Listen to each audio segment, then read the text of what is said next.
Hey guys, welcome to Passionate Lives. On this channel we do tips and strategy videos on how you can improve your mental well-being, as well as interviews with passionate people about the kind of things that inspire them and motivate them to do the things they do. If you're new here, please consider subscribing, and we are putting out a video every weekday, Monday to Friday, and so if you hit subscribe then you'll get all the videos that we're putting out there.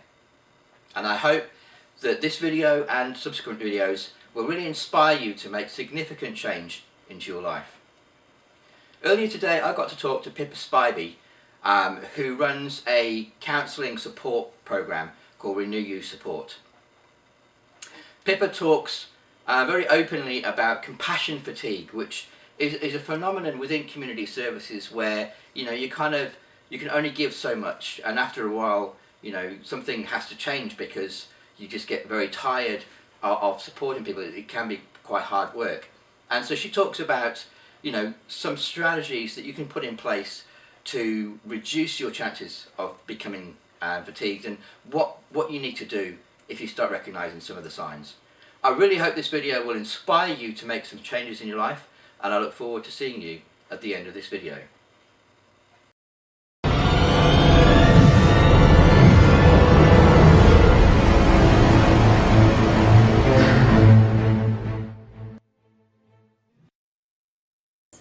My name is Pippa. I run a business called Pippa Spibey, and I trade as Renew You Support. That's my main sort of area of work that I'm doing. I also, as a sideline, I do a couple of other aspects. I run a thing called the Counselling Nexus, which is a group that is aimed basically at students and new graduates in counselling. I do a lot of supervision, and then I'm also running a lot of community-based workshops and groups to connect people in the community. Yeah. So we were just talking just now, we've obviously known each other for quite some time, and your business has evolved quite a lot over that time. So tell us a bit about your journey. It's interesting actually. My business is involved, but my vision has the same as it's always been. I'm very much about community. I'm very much about bringing people in the community together. I'm obviously my basic qualification is counselling, so I'm obviously very involved in the mental health side of people, and helping people with mental health, being mentally well. And one of the things I've discovered over the years is the fact that people who are mentally ill or struggling mentally, it's very often related to isolation. Yep. And I find that people who are in a community where they are actually isolated, they struggle very much with mental health. So my vision is to actually bring people in the community together and help people to actually find company and support and interaction through social, fun social activities that they do. And what kind of activities are they that you do? Okay, so over the years, as you say, my business has evolved. I did obviously originally have a business in Gosnells, which was very much a community-based business, but I've actually moved on from that now, and I'm actually working down in the Manijong Whitby Byford area, covering Jarrahdale and Serpentine a little bit as well. I do travel for counselling, but my groups basically are based in there. So I do a walking group, I run a sewing group, but then I've also started doing like community sewing classes as well, where I'm actually teaching people to sew, and building that community sort of connection through doing an activity that they can actually have fun with as well. And that's very much along the lines of Act Belong Commit, isn't it, where someone is engaged in hobby and... Yeah, definitely. And I think that's been my basis from everything that I've always done. From having worked in a job agency, that was one of the things that I picked up with that, was that people actually progressed and became very much happier when they were actually doing something that they felt important, they felt engaged, they felt like they were doing something that was worthwhile. They felt like they were worthwhile. So you're building that self-worth through doing something that they feel is important. Yeah. And what kind of motivates you to do? Because along your kind of history, your career, it's all been community driven. But what motivates you to do that kind of stuff? So what is my why? Your why. My why is very much about connection. Giving back, about helping people to actually find that, to actually learn. So my vision, my actual vision is to educate and to empower and to inspire through connection and education. So it's that's the whole basis of what I do, is to empower and inspire people to actually be better and to be the best that they can, and I do that through education and through connection. Those are the things that I do. And you mentioned before about going through a bit of a metamorphosis in terms of your business. Can you just tell me about what kind of things you're looking at in the future? Okay, so originally I had an office down in Gosnells, and I had the whole big office thing. That was my dream.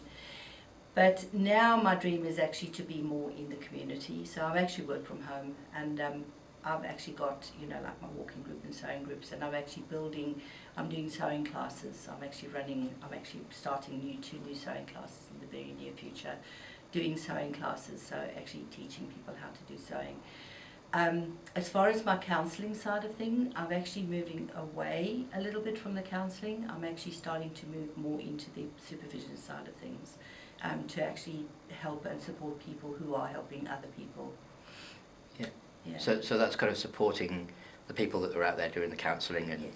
Yes. Any people who are working in the people industry, so people who are working with people, because one of the big aspects that I've found that I think is really important to understand when you're working with people is a thing called compassion fatigue.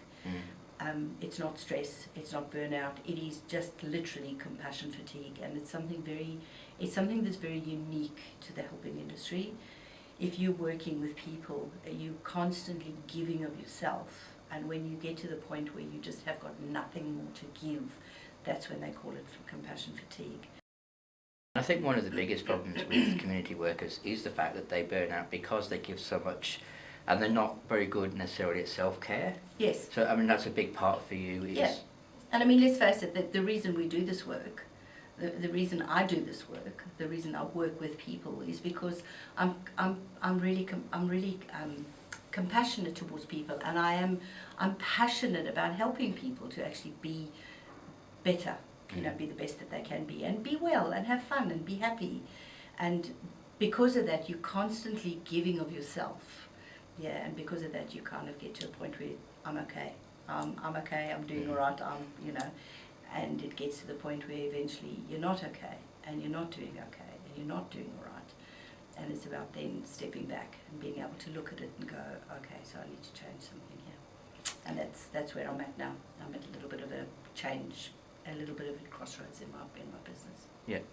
And if someone was watching this video who is getting into that fatigue, they're giving everything they've got and they're feeling kind of burnt out, what would you say to them? The symptoms, what to look for, what to know.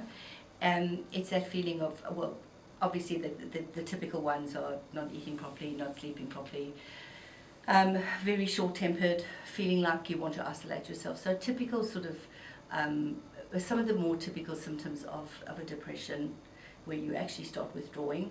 But some of the main ones in the helping industry are a feeling of really not giving a damn about what other people feel anymore. It's like when you have somebody sitting in front of you and you're like, oh, for God's sake, not again. It's that kind of feeling where you really just don't want to engage in what they're going through. You kind of feeling that's just like, this is all too much for me.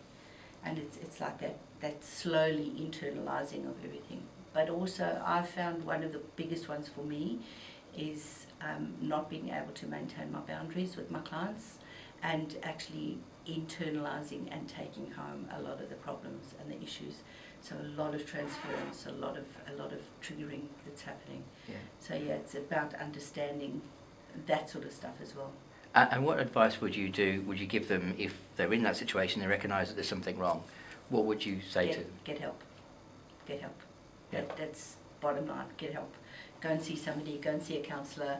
If you're in a position where you need to have supervision, go and see your supervisor. Get help. Go and see your doctor. Call. If you don't want to do that, if you don't want to actually integrate, talk to somebody, communicate with somebody, actually phone something like Lifeline or whatever. But get help. Definitely get help. And have a break. Take a step back from it. Take a break. But the problem with just taking a break If you just take a break, you go back and it's all still there. Yeah. So it's like take a break but get help. Yeah. To actually work through that. So definitely go and see a counsellor, go and see your supervisor, go and see your doctor, go and see somebody who can actually support you through that. Awesome. And one last thing, if someone wants to get in touch with you, how do they get in touch? Either by phone. I've got a mobile phone that I have on most of the time, unless I'm actually working. Do you want my phone number? Yeah. Yeah. 0419 040 350. And my email address is pretty easy. It's Pippa, P-I-P-P-A, at PippaSpibey.com. So it's P-I-P-P-A at PippaSpibey.com. So And we'll easy. put those details up on at the end of the video as well. Excellent. Thank you very much. Thank you very much for No your problem, information and for Jason. joining us. Thank you for allowing me to do this. That's really good. Thank you very Awesome. much. Cheers. Hey guys, that's all we've got time for. But I really hope that you got inspired by that interview with Pippa. Compassion fatigue is a very real phenomenon within community services, or also just people that are very giving people, that often find it difficult to say no and take on way too much. And then after a while, you know, they kind of struggle with the amount of pressure that's on them. They're not looking after their own health or mental health. And so, you know, they have this compassion fatigue that sets in.